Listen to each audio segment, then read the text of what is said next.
SWT sehingga kita dapat berkumpul di kelas pada hari ini untuk melaksanakan kegiatan pembelajaran PPKN. Oke, sebelum masuk ke materi, Ibu akan cek dulu daftar hadirnya. Siapa yang tidak masuk hari ini?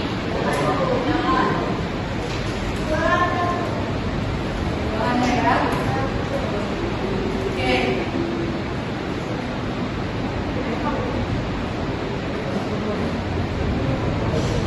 Dan agar pembelajaran kita lebih nyaman, coba dicek dulu sekeliling kalian masih ada sampah atau tidak.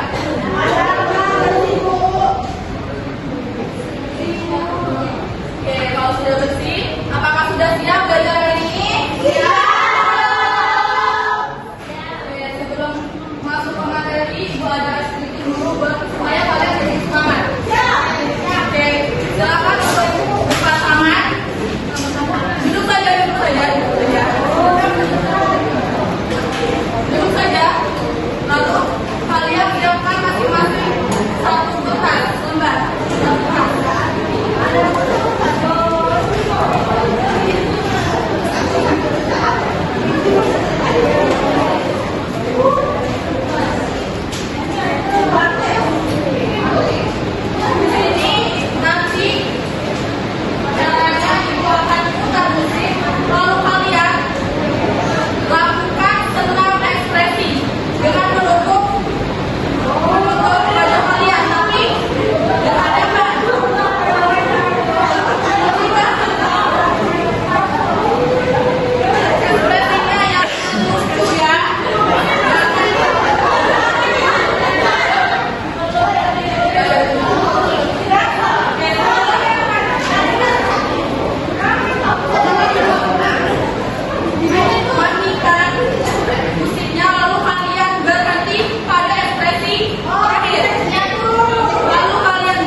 Terdapat berapa alinea?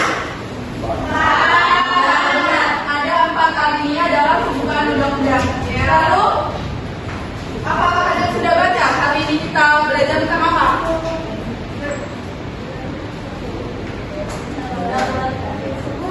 Tentang bentuk dan prinsip kedaulatan negara.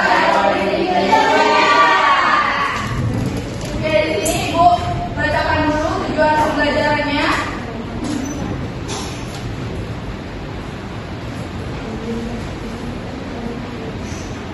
Melalui model pembelajaran problem solving, peserta didik kelas 9 diharapkan mampu menganalisis bentuk dan prinsip kedaulatan negara yang sesuai dengan undang-undang dengan baik dan benar. Ada yang tahu arti dari kedaulatan itu apa? Silakan. Jadi itu kedaulatan itu memiliki arti kekuasaan tertinggi. Ya, benar sekali. Kedaulatan itu bisa diartikan sebagai kekuasaan tertinggi. Nah, menurut Miriam Mujadio juga menyatakan bahwa kedaulatan adalah suatu kekuasaan tertinggi dalam suatu negara yang bertujuan untuk membuat undang-undang dan mengatur bagaimana pelaksanaan dan penerapan dari undang-undang tersebut. Jadi kedaulatan negara ini yaitu kekuasaan tertinggi dalam suatu negara yang bukan berasal dari kekuasaan lain dengan tujuan membuat undang-undang dan mengatur bagaimana pelaksanaannya. Selanjutnya, teori-teori kedaulatan. Yang pertama itu ada teori kedaulatan Tuhan. Nah, menurut teori kedaulatan Tuhan ini, negara yang menganut teori tersebut menganggap Tuhan sebagai pemegang kekuasaan tertinggi atas apa saja. Jadi, seluruh praktik kenegaranya harus berimplementasi pada Tuhan. Yang kedua itu ada teori kedaulatan raja. Nah, untuk negara yang menganut teori kedaulatan raja ini menganggap bahwa raja sebagai pemegang kekuasaan tertinggi atas apa saja. Jadi, bahwa seluruh wilayah yang ada di kerajaan itu hak milik raja dan masyarakat harus patuh pada raja. Nah, untuk negara yang menganut teori kedaulatan raja ini ada negara Mesir, Arab, lalu Brunei Darussalam, dan Thailand.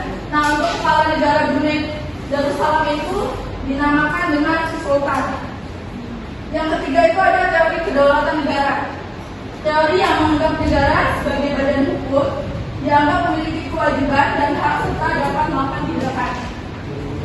Nah, untuk negara yang menganut teori kedaulatan negara ini, itu ada negara Jerman, Rusia, dan Italia. Yang keempat itu ada teori kedaulatan rakyat. Nah, dapat kita lihat pada teori kedaulatan rakyat ini terdapat pada pasal 1 ayat 2 yang menerangkan bahwa kedaulatan berada di tangan rakyat dan dilaksanakan menurut Undang-Undang Dasar. Nah, untuk teori kedaulatan rakyat ini, negara yang menganut itu adalah negara kita, yaitu negara Indonesia. Untuk yang kelima itu ada teori kedaulatan hukum. Nah, untuk teori kedaulatan hukum ini menurut teorinya itu negara diharapkan menjadi badan hukum yang dimana tindakan semua pejabat negara serta rakyat itu harus pada hukum yang berlaku. Oke, sebelum lanjut ke materi, ada yang ingin ditanyakan?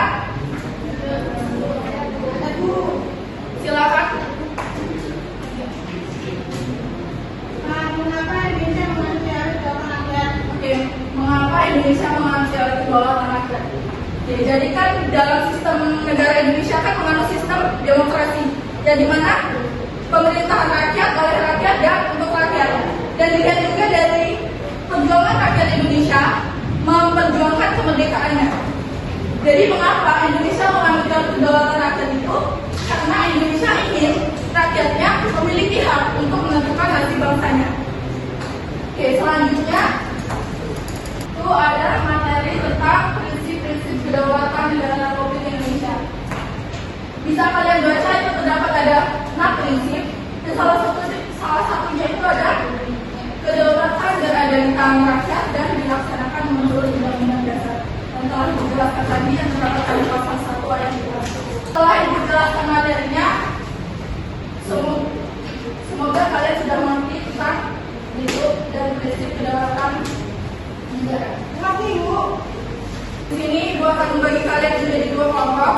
Setiap kelompok akan mengisi LKPD yang akan Ibu bagikan. Lalu salah satu perwakilan akan maju ke depan untuk mempresentasikan hasil diskusinya. Ya, Ibu.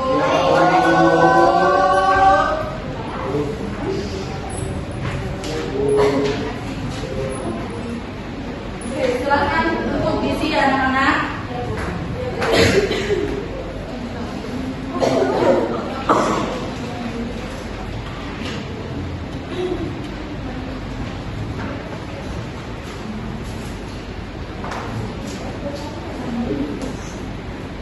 Gimana, ada kesulitan?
kedua lihat ini kedaulatan negara untuk melakukan hubungan atau kerjasama dengan negara lain untuk kepentingan bangsa dan negara. Kedaulatan ke dalam dari negara Indonesia tampak pada pembukaan Undang-Undang Dasar 45 yang membuat tujuan negara di bumi. Maka di susulan kemerdekaan bangsa Indonesia itu dalam suatu Undang-Undang Dasar negara Indonesia yang terbentuk dalam suatu susunan negara Republik Indonesia yang berkedaulatan rakyat. Mungkin itu saja Bu dari kelompok kami. Untuk kelompok 2 silakan untuk mengatakan. Ini kami akan menjawab dari diskusi yang pertama itu.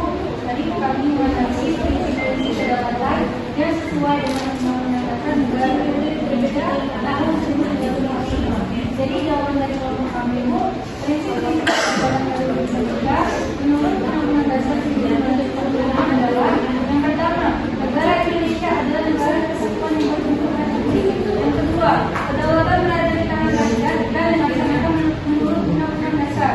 Yang ketiga, negara Indonesia adalah negara hukum. Yang keempat, presiden tidak dapat memutuskan atau mempersoalkan Dewan Perwakilan Rakyat. Yang kelima, menteri-menteri diangkat dan diberhentikan oleh presiden. Dan yang terakhir, MPR hanya dapat memperhentikan presiden dan wakil presiden dalam masa jabatannya menurut Undang-Undang Dasar. Oke, benar. Dia silakan duduk kembali.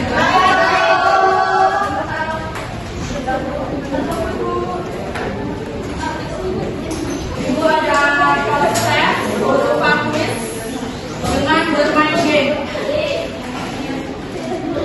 Bisa kalian ketik game kit dalam di browser. Nanti game kit. Nanti kalian masukkan kode yang ibu bagikan ya. Ya, silakan untuk masukkan kode. Di sini peraturannya, kalian bisa menghilangkan teman kalian dalam area bermain dengan menembakkan peluru yang sudah kalian kumpulkan dengan menjawab soal terlebih dahulu. Di sini yang menang itu adalah yang paling banyak menghilangkan temannya dari area bermain sampai waktunya habis. Cara mainnya kalian jawab dulu soalnya yang sudah ibu tahukan di situ. Nanti ibu belum mulai ya. Setelah ibu mulai nanti kalian bisa jawab dulu soalnya untuk mendapatkan peluru sebanyak-banyaknya. Lalu tembakan kepada teman kalian dan hilangkan dalam area bermain. Di sini yang menang itu yang paling banyak menghilangkan temannya. Ya, sudah semuanya? Sudah? Ibu mulai ya? Silakan.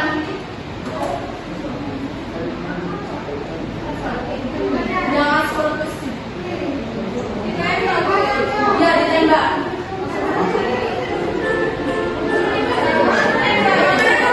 Itu ada gambar action kan?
Silakan untuk ketua kelas memimpin doanya.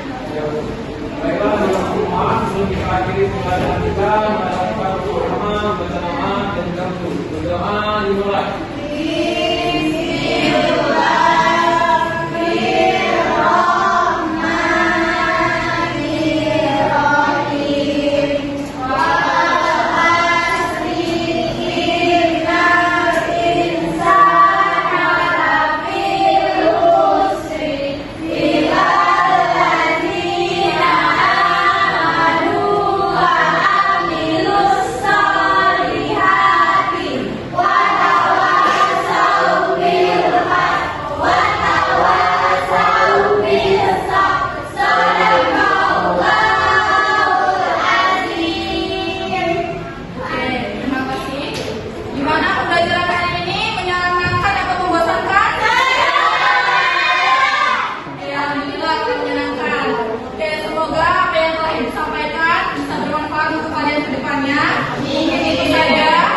Ibu akhiri wabillahi taufiq wal hidayah.